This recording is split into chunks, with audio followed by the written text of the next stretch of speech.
Are you struggling with escalations? Are you the person who keeps getting pulled into every problem in the business and you can't get around to your own stuff? In this video, we're going to talk about why these things happen, some of the reasons why these things happen, and give you some 3 pointers as to the things that you can do to maybe stop these things happening again.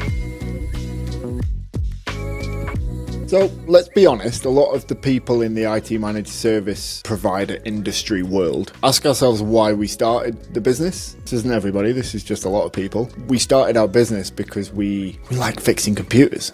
We used to fix our mum's computer, our brothers, our sisters, our friends. We were the go-to person. And as opposed to going to work for somebody, we decided to go and start our own business. And that's great, because we generally start our own business with a client of somebody that we know and everything's good, and then we get a referral and everything moves forward, and we get to this point where we just can't do it anymore and we need to go and recruit somebody. And from that moment, that's when your role changes. But we don't necessarily adapt as we should to this. So a lot of the time, we are the problem. The escalation is coming to us because we build a habit of that escalation coming to us. If we constantly jump in and fix and solve, just like you do with your kids if you've got kids, if you fix their problems, when they're 30, they're probably going to still be living at home. They're not actually learning and developing, and parenting is the same as leadership. If you come in and swoop in and save the day every time, you're not stretching the brain. They're not going to learn anything, and it's going to be a perpetuating cycle. So what sits in a first line? Have we got checklists? Every PSA comes with the ability to build a checklist out. We can't expect techies to go and read an SOP every time it happens. The checklist are the key points that we need to make sure that we've done. So once we've gone through the first line checks and we've got to the end and we've exhausted all of that, that gets escalated to a level 2. But the key here is making sure that the level 2 knows what the level 1 has done. When we've got to level 2, well, the level 2 techie will be doing things a little bit, not ad hoc, we're still working within standard, but the processes aren't necessarily defined. So whilst that level 2 techie is going through this, a really good thing to do is use a system like Scribe, for example. Scribe is a great tool, records your screen.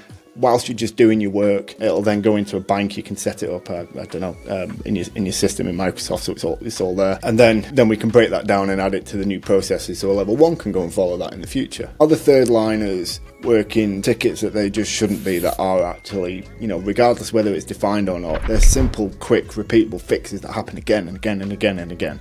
These things shouldn't be third liner. It's very, very expensive. You're paying a £500 brain to do a £50 job. Let's be honest, there are many variables here. Every MSP is different. But let's take this from the viewpoint of a 3-person tech team, 1 first liner, 1 second liner, 1 third liner. First thing that we need to do is we need to make sure that they understand the parameters that they can operate within each. And that's communicated across all 3 of these people. They all know what a first liner requires, what a second liner requires, and what a third liner requires. The second thing to do is to make sure that we've got a culture of documentation. If we're fixing something again and again, we need to make sure it's repeatable to the point of this then goes to a second liner, that then goes to a first liner. And then we've got the process around structuring that. Third point is culture and camaraderie. We need to bring these 3 people together every day to help each other, rather than somebody swooping in to fix all their problems. They can help each other and they'll learn, they'll get better from it. Daily tactical that covers 3 things. First one is, what were your commitments yesterday? What are your commitments today?